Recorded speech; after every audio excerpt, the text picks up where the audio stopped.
Hi folks, welcome to another episode of the So Many Lovely Junks review. So today we have a brand new lens, the Tamron 70-180.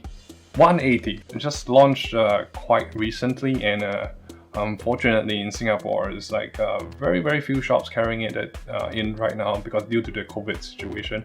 By the way, how are you guys dealing with the COVID situation right now? Anyway, let's go right into details about this lens. So first thing first, what you actually notice is your typical box, right? Ever since the new Tamron series were to launch, and it didn't really change too much. It's a typical white box made of corrugated cardboard.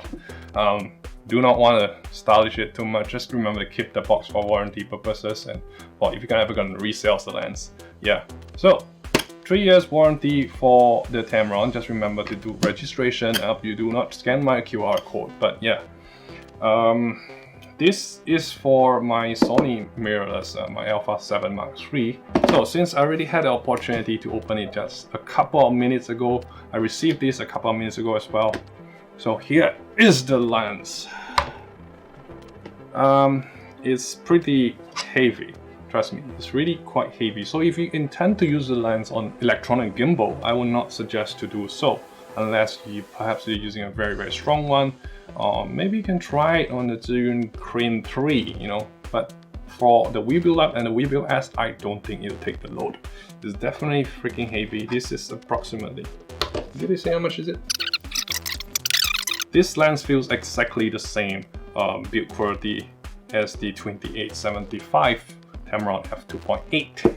So some of the people I know complains a lot about, hey, you know what, I'm not used to the zoom being at the front and the focus ring is at the back. I mean, to be honest, it's like Mac and Windows, right? You get used to it and you forget about it. So to me, this is the micro issue. Care about this. Anyway, the nice thing about this lens is that it's super minimalistic. Oh, that's just another word for saying cut cost of the features. But yeah, the nice thing they did include is the lock. Now for zoom lenses, after some years of usage, they tend to drop down automatically if you're not careful with it. So having a lock really helps. Yeah, I noticed this from my old Tamron lenses where I use for my Canon. They have the lock too. It does save me a lot of issue. Having accidentally extended out the lens and then hit against something, and there goes your lens. But this helps a lot. Now let's take a look at the maximum zoom length. So this is actually the maximum extended length. How long is it? Let's measure it right now. Okay, I'm gonna take out the lens cap. About 20 cm. Yeah, it's about 20 cm when you full extend it.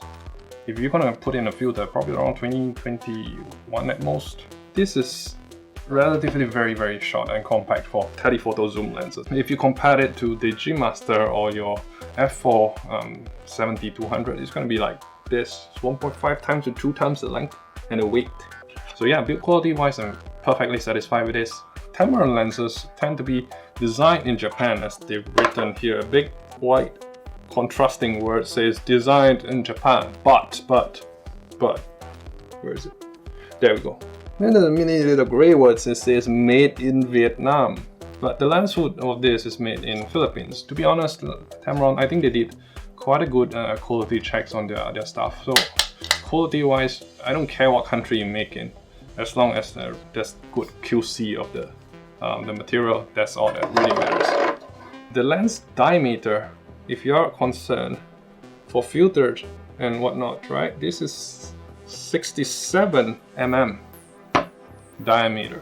I was expecting around 77, but okay, 67 saves you some bucks there because the smaller it is, the smaller the filter goes, and the cheaper it is. I think my 2875 also uses 67, so it's a good bonus there because you can share your circular polarizer and whatever filters that you have.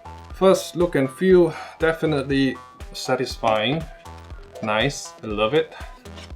So we have to talk about performance after all, right? So yeah, we will go into performance very shortly after this, so stay tuned. Okay folks, so now I'm standing by my camera with the new Tamron 70-180 lens, and let's do a little bit of performance test on this thing. So it's now zoomed out all the way to 70 mm, and let's see how it works on this. Now this is actually 180, right?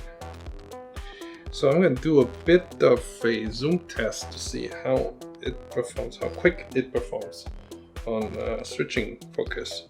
So at 180 now, f2.8. Oh shit, look at my junk. So pretty fast. Pretty fast. Zoom is very soft and transition is extremely good. Smooth and yeah, it's actually pretty well done here. Okay, let's take a look at the still photos shot by the lens itself.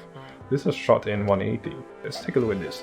Right, the words and everything on the filter is super microscopic, right? But it's very clear, super clear, very crispy. Details were not lost.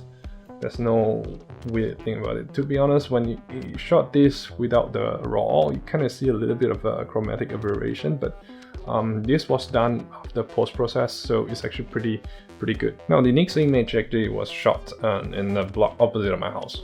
That's the sheltered walkway, so it's pretty far off, about 2 to 3 minutes walk. Now let's take a look at the overall image, right? You look at the whole thing wise, you notice there's a bit of pigmenting in the corners. This is shot in 180, cropped into APS-C. However, now look at the rest of the details. Very clear, very crisp, perfectly nice. There wasn't any misfocus, perfectly good lens. What I mentioned earlier, remember when we said about the lens not having a lock. We'll take this 28-75 for instance. This thing, like I said, is almost identical to the 70-180, but it doesn't have a lock. So right now, after 2 years of usage, it kind of have the situation where you accidentally twist it a little, it will come off. So this is what I mean by not having a lock. It's actually not a good thing. I think this lens does extremely well for the price point, for the build quality, for review. So if anything were to go, I would give it a 8.5 out of 10, this lens. Sweet spot.